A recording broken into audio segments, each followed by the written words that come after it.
Ukraine पर रूस के हमले से खफा अमेरिका ने साफ कर दिया है कि रूस को इसके गंभीर परिणाम भुगतने होंगे।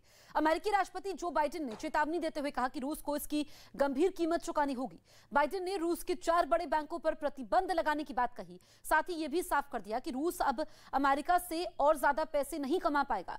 जो बाइडेन ने रूस पर और कड़े प्रतिबंध लगाने का ऐलान करते हुए कहा कि पुतिन हमलावर हैं, उन्होंने युद्ध को चुना, अब वो और उनका देश इस हमले का नतीजा भुगतेगा।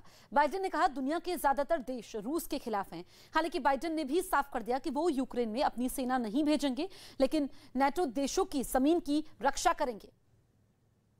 We've cut off Russia's largest bank, a bank that holds more than 1/3 of Russia's banking assets by itself. Cut it off from the U.S. financial system. And today, we're also blocking 4 more major banks. That means every asset they have in America will be frozen. I just spoke with the G7 leaders this morning, and we're in full and total agreement. We will limit Russia's ability to do business in dollars, euros, pounds, and yen to be part of the global economy. We'll limit their ability to do that. रूस ने आखिरकार Ukraine पर हमला कर दिया और एक साथ कई दिशाओं से यूक्रेन पर पुतिन की फौज ने धावा बोल दिया। बम और मिसाइल तो बरसी ही, जमीन पर भी पुतिन की सेना यूक्रेन में दाखिल होने लगी, जिसके बाद सबसे पहले यूक्रेन की सेना के ठिकानों पर हमले शुरू हुए। यूक्रेन की वायुसेना के ठिकाने से धुआं उठता हुआ दिखने लगा। यूक्रेन की सेना के लिए बहुत बड़ा झटका था। हालांकि इससे पहले यूक्रेन ने रूस की सेना के कुछ फाइटर जेट गिराने का भी दावा किया। एक वीडियो भी सामने आया जिसमें रूस के एक मिग में आग की लपटें उठती दिखने लगी। यूक्रेन के आसमान में उड़ रहा ये फाइटर जेट धीरे धीरे नीचे आने लगा। कुछ ही पलों में फाइटर जेट जमीन से टकराया और एक बहुत बड़ा धमाका हुआ।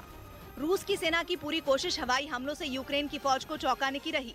एक साथ बमों की बारिश ही नहीं हुई, बल्कि मिसाइलें भी दागी गईं। यूक्रेन की फौज के एम्यूनेशन डिपो यानी हथियारों के गोदाम पर भी हमला हुआ। यूक्रेन के कई शहरों से मिसाइलों के गिरने की तस्वीरें सामने आई। हवाई हमलों में माहिर माने जाने वाले रूस के पैराट्रूपर्स भी यूक्रेन में दाखिल हो गए।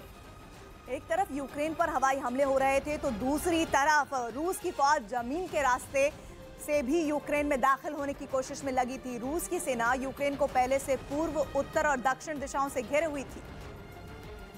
और सबसे बड़ी बात यह कि रूस की फौज ने किसी एक दिशा से यूक्रेन में घुसने की गलती नहीं की, बल्कि 3 दिशाओं से एक साथ यूक्रेन की फौज पर हमला बोला।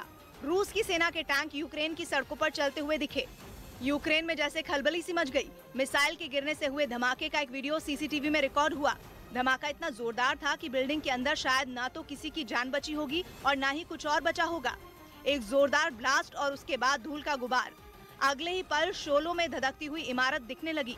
यूक्रेन की सड़कों पर भी बमबारी के निशान दिखने लगे। एक वीडियो सामने आया जिसमें सड़क पर एक साइकिल गिरी दिखी। उसके पास एक गड्ढा दिखा, जिसकी वजह से माना जाने लगा कि कोई बम गिरा, जिसकी चपेट में साइकिल सवार भी आ गया। पास में खड़ी गाड़ियां भी बुरी तरह टूटी हुई दिखी। ये समझना मुश्किल नहीं था कि यहाँ बेहद ताकतवर बम गिरा है, लेकिन सड़क तो क्या, लोगों के घर तक पर बमबारी हुई। ऐसा ही एक घर का वीडियो सामने आया। घर के अंदर एक पिलर आकर गिर गया। कंप्यूटर टेबल पूरी तरह मलबे में बदल गई। ऐसी बहुत सी इमारतें दिखी जहां रूस की फौज के खतरनाक बम और मिसाइल पहुंचे। लोगों के घर पल भर में खंडर में बदल गए। डर और मातम का माहौल बन गया। यूक्रेन के शहरों में लोग खौफ का साया महसूस करने लगे, क्योंकि रूस की फौज के हमले बेकाबू थे, इतने बेकाबू कि लोगों को संभलने तक का मौका नहीं मिल रहा था। केवल फौज के ठिकाने नहीं, लोगों के घर, कारखाने, स्कूल, मैदान, सड़कें, कहीं से भी लपटें और धुआं उठता हुआ दिखने लगा था। और कुछ ही घंटों के बाद यूक्रेन की तरफ से हमले की जानकारी दुनिया के साथ साझा की गई, जिसमें यह बताया गया कि कौन कौन सी जगहों पर रूस की फौज दाखिल हो चुकी है। इनमें साफ तौर पर बताया गया कि यूक्रेन की राजधानी कीव में हमला हुआ है। यूक्रेन के उत्तर में बेलारूस की सीमा से करीब 90 किलोमीटर की दूरी पर कीव है, जहां रूस की सेना की मिसाइलें भी पहुंची और फाइटर विमानों ने भी बम बरसाए। उत्तर पूर्व में यूक्रेन का बहुत बड़ा शहर है खार्किव, यूक्रेन का दूसरा सबसे बड़ा राज्य और सबसे अहम भी। अहम इसलिए भी क्योंकि इसकी सीमा रूस से भी लगती है और उन दोनों प्रांतों से लगती है जिन्हें रूस ने अलग देश घोषित किया हुआ है। लुहांस्क और डोनेट्स्क प्रांत से भी खार्किव की सीमा लगती है। यूक्रेन ने साफ कहा कि खार्किव में यूक्रेन की फौज दाखिल हो चुकी है, मतलब उत्तर में बेलारूस के पास और उत्तर पूर्व में खार्किव, जबकि पूर्व में यूक्रेन के वही 2 राज्य जहां विद्रोहियों का कब्जा है, वहां से भी बमबारी होती रही। वो तो पिछले 1 हफ्ते से यूक्रेन के लिए मुश्किल बनी हुई है और दक्षिण में क्राइमिया के पास से भी रूस की फौज ने यूक्रेन में घुसने की कोशिश की।